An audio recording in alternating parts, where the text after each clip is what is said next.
ಸ್ನೇಹಿತರೆ ನಮಸ್ಕಾರ. ಪರಮೇಡ್ಜ್ ಯೂಟ್ಯೂಬ್ ಚಾನಲ್ಗೆ ತಮಗೆಲ್ಲರಿಗೂ ಸ್ವಾಗತ. ಇಂದಿನ ಕ್ಲಾಸ್ನಲ್ಲಿ ನಾವು 2026-27ನೇ ಸಾಲಿನ ಕರ್ನಾಟಕ ಬಜೆಟ್ನ ಜಿಲ್ಲಾವಾರು ಯೋಜನೆಗಳ ಬಗ್ಗೆ ನೋಡಿದ್ದೀವಿ.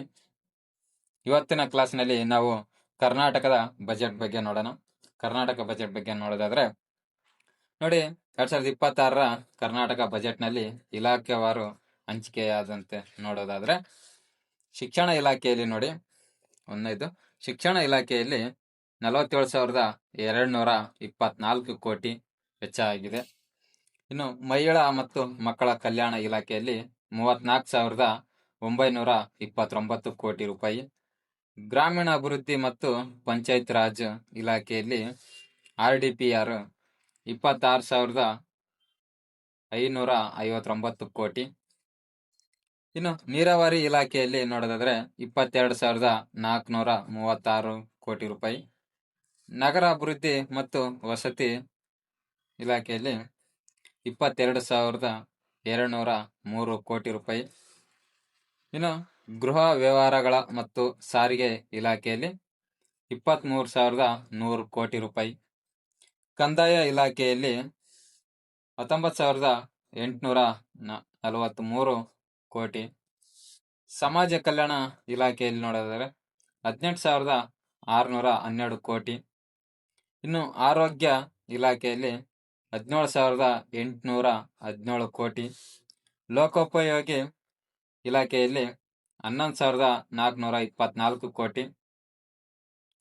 ಕೃಷಿ ಇಲಾಖೆಯಲ್ಲಿ 8,373 ಕೋಟಿ. ಆಹಾರ ಇಲಾಖೆಯಲ್ಲಿ 7,942 ಕೋಟಿ. ಪಶು ಸಂಗೋಪನೆ ಮತ್ತು ಮೀನುಗಾರಿಕಾ ಇಲಾಖೆಯಲ್ಲಿ 4,084 ಕೋಟಿ ರೂಪಾಯಿ.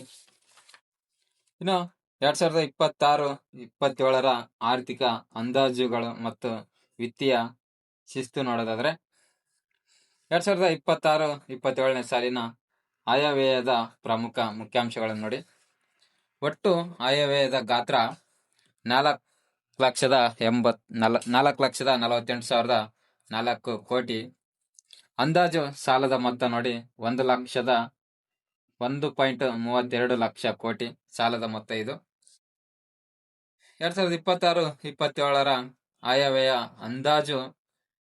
ಅಂದಾಜುಗಳು ಅಂದ್ರೆ ಬಡ್ಜೆಟ್ ಎಸ್ಟಿಮೇಟ್ಸ್ ನೋಡಿ. ಟೋಟಲ್ ಬಜೆಟ್ ಎಷ್ಟಿದೆ ಅಂತಂದ್ರೆ ಒಟ್ಟು ಜಮೆ ಆಗಿರೋದು ಇದು 4,47,240 ಕೋಟಿ. ರಾಜಸ್ವ ಜಮೆ ನೋಡಿ 3,15,050 ಕೋಟಿ. ರಾಜ್ಯದ ಸ್ವಂತ ತೆರಿಗೆ ಆದಾಯ 2,20,000 ಕೋಟಿ ಇದೆ. ತೆರಿಗೆಯೇತರ ರಾಜಸ್ವಕ್ಕೆ 16,000 ಕೋಟಿ ಹಾಗೂ ಕೇಂದ್ರದ ಅನುದಾನ ಪಾಲು ನೋಡಿ 79,050 ಕೋಟಿ. 79,050 ಕೋಟಿ ಕೇಂದ್ರದ ಪಾಲಿದು. ಇನ್ನು ಇತರೆ ಜಮೆಗಳು ಸಾಲ 1.32 ಸಾವಿರ ಕೋಟಿ ಮತ್ತು ಸಾಲೇತರ ಬಂಡವಾಳ ಜಮಾ 190 ಕೋಟಿ.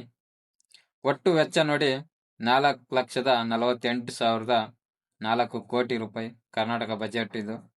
ವೆಚ್ಚದ ವಿಂಗಡಣೆ ನೋಡಿದ್ರೆ ರಾಜಸ್ವ ವೆಚ್ಚ 3,38,007 ಕೋಟಿ. ಇನ್ನು ಬಂಡವಾಳ ವೆಚ್ಚ ನೋಡಿ, ಬಂಡವಾಳ ವೆಚ್ಚ 74,682 ಕೋಟಿ ಹಾಗೂ ಸಾಲ ಮರುಪಾವತಿಗಾಗಿ 35,316 ಕೋಟಿ ಮೀಸಲಿಡಲಾಗಿದೆ. ವಿತ್ತೀಯ ಕೊರತೆ ಮತ್ತು ವಿತ್ತೀಯ ಶಿಸ್ತು ನೋಡಿ. ರಾಜಸ್ವ ಕೊರತೆ ರೆವಿನ್ಯೂ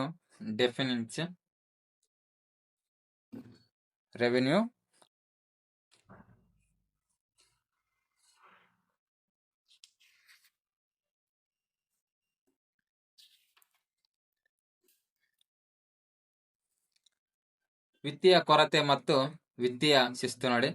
ರಾಜಸ್ವ ಕೊರತೆ 22,957 ಕೋಟಿ ಎಂದು ಅಂದಾಜಿಸಲಾಗಿದೆ. ವಿತ್ತೀಯ ಕೊರತೆ ನೋಡಿ 97,400 49 ಕೋಟಿ. ಇದು ರಾಜ್ಯದ ಒಟ್ಟು ಆಂತರಿಕ ಉತ್ಪನ್ನದ GSDP ಶೇಕಡ 2.95 ರಷ್ಟಿದ್ದು, ಕರ್ನಾಟಕ ವಿತ್ತೀಯ ಹೊಣೆಗಾರಿಕೆ 2002 ಕಾಯ್ದೆಯಲ್ಲಿ ನಿಗದಿಪಡಿಸಿ ಶೇಕಡ 3ರಷ್ಟು ಮಿತಿಯೊಳಗಿದೆ. ಒಟ್ಟು ಬಾಧ್ಯತೆಗಳನ್ನು ನೋಡೋದಾದ್ರೆ 8,24,389 ಕೋಟಿ. ಇದು ರಾಜ್ಯದ GSDP ಯ ಶೇಕಡ 24.94 ರಷ್ಟಾಗಿದ್ದು, ನಿಗದಿತ ಶೇಕಡ 25ರಷ್ಟು ಗರಿಷ್ಠ ಮಿತಿಯೊಳಗಿದೆ. ಇನ್ನು ವಿತ್ತೀಯ ಹೊಣೆಗಾರಿಕೆ ನೋಡಿ, ವಿತ್ತೀಯ ಕೊರತೆ ಮತ್ತು ಒಟ್ಟು ಸಾಲದ ಪ್ರಮಾಣ ಇವೆರಡೂ ಸಹ ಕರ್ನಾಟಕ ವಿತ್ತೀಯ ಹೊಣೆಗಾರಿಕೆ ಕಾಯ್ದೆಯು ನಿಗದಿಪಡಿಸಿದ ಕಾನೂನುಬದ್ಧ ಮಿತಿಯಲ್ಲಿದೆ ಅಂತಾನೆ ಹೇಳ್ಬೋದು. ಇದು ರಾಜ್ಯ ಸರ್ಕಾರದ ಜವಾಬ್ದಾರಿಯುತ ಹಾಗೂ ಶಿಸ್ತುಬದ್ಧ ಆರ್ಥಿಕ ನಿರ್ವಹಣೆಗೆ ಸಾಕ್ಷಿಯಾಗಿದೆ. ಕಳೆದ ಆರ್ಥಿಕ ವರ್ಷದ ಬಗ್ಗೆ ನೋಡಿ, 2025-26 ಪರಿಷ್ಕೃತ ಅಂದಾಜುಗಳು, ರಿವೈಸ್ಡ್ ಎಸ್ಟಿಮೇಟ್, ಒಟ್ಟು ಜಮೆ ನೋಡಿ, ಟೋಟಲ್ ರಿಸಿಪ್ಟ್ಸ್ 3,93,572 ಕೋಟಿ. ರಾಜಸ್ವ ವೆಚ್ಚ ಜಮೆ ನೋಡಿ 2,77,402 ಕೋಟಿ.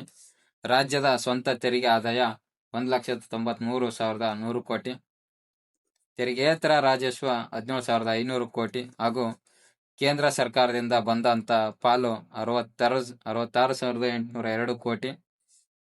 ಒಟ್ಟು ವೆಚ್ಚ ನೋಡಿ, ಟೋಟಲ್ ಎಕ್ಸ್ಪೆಂಡಿಚರ್ 3,95,307 ಕೋಟಿ. ವೆಚ್ಚದ ವಿಂಗಡಣೆ ನೋಡಿ, ರಾಜಸ್ವ ವೆಚ್ಚ 3,02,851 ಕೋಟಿ ಹಾಗೂ ಬಂಡವಾಳ ವೆಚ್ಚ 92,456 ಕೋಟಿ. ಸಾಲದ ಮರುಪಾವತಿಯು ಸೇರಿದಂತೆ. ರಾಜ್ಯದ ಆರ್ಥಿಕತೆ, ಸ್ಟೇಟ್ ಎಕಾನಮಿ ಬಗ್ಗೆ ನೋಡೋದಾದ್ರೆ, ಆರ್ಥಿಕ ಬೆಳವಣಿಗೆ ನೋಡಿ, 2025-26 ಸಾಲಿನಲ್ಲಿ ಕರ್ನಾಟಕ ರಾಜ್ಯದ ಒಟ್ಟು ನೈಜ ಆಂತರಿಕ ಉತ್ಪನ್ನದ GSDP ಬೆಳವಣಿಗೆಯ ದರವು ಶೇಕಡ 8.1 ರಷ್ಟಿದ್ದು, ರಾಷ್ಟ್ರೀಯ ಬೆಳವಣಿಗೆಯ ದರವಾದ ಶೇಕಡ 7.4ಕ್ಕಿಂತ ಹೆಚ್ಚಾಗಿದೆ ಅಂತ ಹೇಳ್ಬೋದು. ಇನ್ನು ವಲಯವಾರು ಪ್ರಗತಿ ನೋಡಿ, 2025-26 ಸಾಲಿನಲ್ಲಿ ಕೃಷಿ ವಲಯವು ಶೇಕಡ 9.1, ಕೈಗಾರಿಕಾ ವಲಯವು ಶೇಕಡ 6.7 ಹಾಗೂ ಸೇವಾ ವಲಯವು ಶೇಕಡ 8.1 ಪ್ರಗತಿ ಸಾಧಿಸಿದ್ದು, ಎಲ್ಲ ವಲಯಗಳಲ್ಲೂ ಸಮತೋಲನ ಬೆಳವಣಿಗೆಯನ್ನು ಕಾಣಬಹುದಾಗಿದೆ. ಇನ್ನು ಸರಕು ಮತ್ತು ಸೇವಾ ತೆರಿಗೆ GST. ರಾಜ್ಯದ ಸ್ವಂತ ತೆರಿಗೆ ಆದಾಯದಲ್ಲಿ GSTಯ ಪಾಲು ಅತಿ ದೊಡ್ಡದಾಗಿದ್ದು, ಒಟ್ಟು ಆದಾಯದ ಶೇಕಡ 43ರಷ್ಟು GSTಯಿಂದಲೇ ಹರಿದು ಬರುತ್ತಿದೆ. GST ಸಂಗ್ರಹಣೆಯಲ್ಲಿ ಕರ್ನಾಟಕವು ದೇಶದಲ್ಲೇ 2ನೇ ಸ್ಥಾನದಲ್ಲಿದೆ. ಆದರೆ 2025 ಸೆಪ್ಟೆಂಬರ್ನಲ್ಲಿ ಜಾರಿಗೆ ಬಂದಂತ GST ದರಗಳ ತರ್ಕಬದ್ಧಗೊಳಿಸುವಿಕೆ ರೇಟ್ ಪ್ರಕ್ರಿಯೆಯಿಂದಾಗಿ ತೆರಿಗೆ ಸಂಗ್ರಹದಲ್ಲಿ ಕೊಂಚ ಇಳಿಕೆಯಾಗಿದೆ ಅಂತ ಹೇಳ್ಬೋದು. ಕರ್ನಾಟಕ ಹಣಕಾಸು ವ್ಯವಸ್ಥೆ, ಫೈನಾನ್ಷಿಯಲ್ ಸಿಸ್ಟಮ್ ಆಫ್ ಕರ್ನಾಟಕ. ಹಣಕಾಸು ಆಯೋಗಗಳು ಶಿಫಾರಸು 15ನೇ ಹಣಕಾಸು ಆಯೋಗದ ವರದಿಯ ಅನ್ವಯ ಕೇಂದ್ರದ ತೆರಿಗೆ ಹಂಚಿಕೆಯಲ್ಲಿ ಕೂಡ ಕರ್ನಾಟಕ ಪಾಲು 14ನೇ ಹಣಕಾಸು ಆಯೋಗದ ಶೇಕಡ 4.713ರಿಂದ ಶೇಕಡ 3.647ಕ್ಕೆ ಕುಸಿದಿದೆ. ಪರಿಣಾಮವಾಗಿ 6 ವರ್ಷಗಳ ಅವಧಿಯಲ್ಲಿ ರಾಜ್ಯಕ್ಕೆ ಅಂದಾಜು 65 ಕೋಟಿ ನಷ್ಟ ಉಂಟಾಗಿದೆ. 65 ಕೋಟಿ ನಷ್ಟ ಉಂಟಾಗಿದೆ. ಇನ್ನು 16ನೇ ಹಣಕಾಸು ಆಯೋಗವು 2026ರಿಂದ 31ರವರೆಗೆ ರಾಜ್ಯದ ತೆರಿಗೆ ಹಂಚಿಕೆಯ ಪಾಲನ್ನು ಶೇಕಡ 4.131ಕ್ಕೆ ನಿಗದಿಪಡಿಸಲಾಗಿದೆ. 15ನೇ ಹಣಕಾಸು ಆಯೋಗಕ್ಕೆ ಹೋಲಿಸಿದರೆ ಶೇಕಡ 13ರಷ್ಟು ಹೆಚ್ಚಳ ಕಂಡು ಬಂದರೂ 14ನೇ ಆಯೋಗದ ಪ್ರಮಾಣಕ್ಕಿಂತ ಕಡಿಮೆಯೇ ಇದೆ ಅಂತಾನೆ ಹೇಳ್ಬೋದು. ಕೃಷಿ ವಲಯ ನೋಡಿ, ಅಭಿವೃದ್ಧಿ, ಅಗ್ರಿಕಲ್ಚರ್. ಮುಖ್ಯಮಂತ್ರಿಗಳ ಕೃಷಿ ವಿಸ್ತಾರ ಯೋಜನೆಯಲ್ಲಿ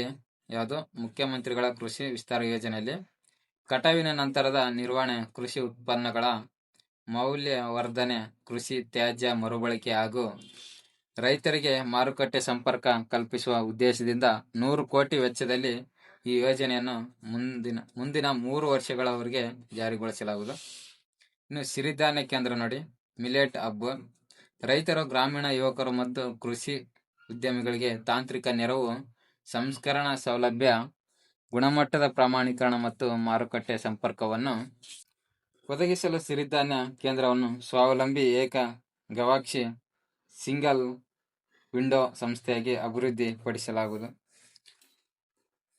ವಸುಧಾಮೃತ ಕಾರ್ಯಕ್ರಮ ನೋಡಿ, ಮಣ್ಣಿನ ಸಾವಯವ ಇಂಗಾಲವನ್ನು ಹೆಚ್ಚಿಸಿ ಮಣ್ಣಿನ ಭೌತಿಕ, ರಾಸಾಯನಿಕ ಮತ್ತು ಜೈವಿಕ ಆರೋಗ್ಯವನ್ನು ಸುಧಾರಿಸುವ ಮೂಲಕ ಪರಿಸರ ಸ್ನೇಹಿ ಹಾಗೂ ಸುಸ್ಥಿರ ಕೃಷಿಯನ್ನು ಉತ್ತೇಜಿಸಲು ವಸುಧಾಮೃತ ಕಾರ್ಯಕ್ರಮವನ್ನು 3 ವರ್ಷಗಳ ಅವಧಿಗೆ ಅನುಷ್ಠಾನಗೊಳಿಸಲಾಗುವುದು. ಸಸ್ಯ ಸಂಜೀವಿನಿ ಯೋಜನೆ ಬೆಳವಣಿಗೆ ತಗುಲುವ ಕೀಟ ನೋಡಿ, ಸಸ್ಯ ಸಂಜೀವಿನಿ ಯೋಜನೆ ನೋಡಿದು ಬೆಳವಣಿಗೆ ತಗುಲುವ ಕೀಟ ಮತ್ತು ರೋಗಬಾಧೆಯನ್ನು ಆರಂಭಿಕ ಹಂತದಲ್ಲಿ ಪತ್ತೆ ಹಚ್ಚಿ ಪರಿಸರ ಸ್ನೇಹಿ ಜೈವಿಕ ಕೀಟನಾಶಕಗಳ ಬಳಕೆಯನ್ನು ಉತ್ತೇಜಿಸಲು ಈ ಯೋಜನೆಯನ್ನು 3 ವರ್ಷಗಳ ಅವಧಿಗೆ ಜಾರಿಗೆ ತರಲಾಗುವುದು. ಇನ್ನು ರೈತ ಮಾಹಿತಿ ಕೇಂದ್ರ, ಫಾರ್ಮರ್ ಕಾಲ್ ಸೆಂಟರ್ ನೋಡಿ, ಹವಾಮಾನ, ಮಾರುಕಟ್ಟೆ, ಕೃಷಿ ತಂತ್ರಜ್ಞಾನ ಮತ್ತು ಇಲಾಖೆಯ ಸೇವೆಗಳ ಕುರಿತು ರೈತರಿಗೆ ತ್ವರಿತ ಮಾಹಿತಿಯನ್ನು ಒದಗಿಸಲು ರೈತ ಕರೆ ಕೇಂದ್ರಗಳನ್ನು ಸ್ಥಾಪಿಸಲಾಗಿದೆ. ಕೃತಕ ಬುದ್ಧಿಮತ್ತೆ ಎಐ ತಂತ್ರಜ್ಞಾನದ ಮೂಲಕ ಉನ್ನತೀಕರಿಸಲಾಗುವುದು. ಮೂಲ ಸೌಕರ್ಯ ಅಭಿವೃದ್ಧಿ, ರೈತರಿಗೆ ಬೀಜ, ರಸಗೊಬ್ಬರ, ಕೀಟನಾಶಕ ಹಾಗೂ ಕೃಷಿ ಉಪಕರಣಗಳನ್ನು ಒಂದೇ ಸೂರಿನಡಿ ಕೈಗೆಟುಕುವ ದರದಲ್ಲಿ ಒದಗಿಸಲು ಕೋಲಾರ ಜಿಲ್ಲೆಯ ಎಲ್ಲಾ ತಾಲೂಕುಗಳಲ್ಲಿ ಎಂಎಸ್ಐಎಲ್ ಮೂಲಕ ಪ್ರಾಯೋಗಿಕವಾಗಿ ರೈತ ಮಾಲ್ಗಳನ್ನು ಸ್ಥಾಪಿಸಲಾಗುವುದು. ಸ್ನೇಹಿತರೆ, ಇವತ್ತಿನ ವಿಡಿಯೋ ಇದಾಗಿತ್ತು. ಈ ವಿಡಿಯೋ ಮತ್ತೆ ಮುಂದುವರಿಯುತ್ತೆ. ಈ ವಿಡಿಯೋ ಏನಾದರೂ ನಿಮಗೆ ಇಷ್ಟ ಆಗಿದ್ರೆ ನಮ್ಮ ಯೂಟ್ಯೂಬ್ ಚಾನಲ್ ಸಬ್ಸ್ಕ್ರೈಬ್ ಮಾಡ್ಕೊಳ್ಳಿ. ಹಾಗೆ ಮುಂದಿನ ವಿಡಿಯೋದಲ್ಲಿ ಸಿಗೋಣ. Thank you.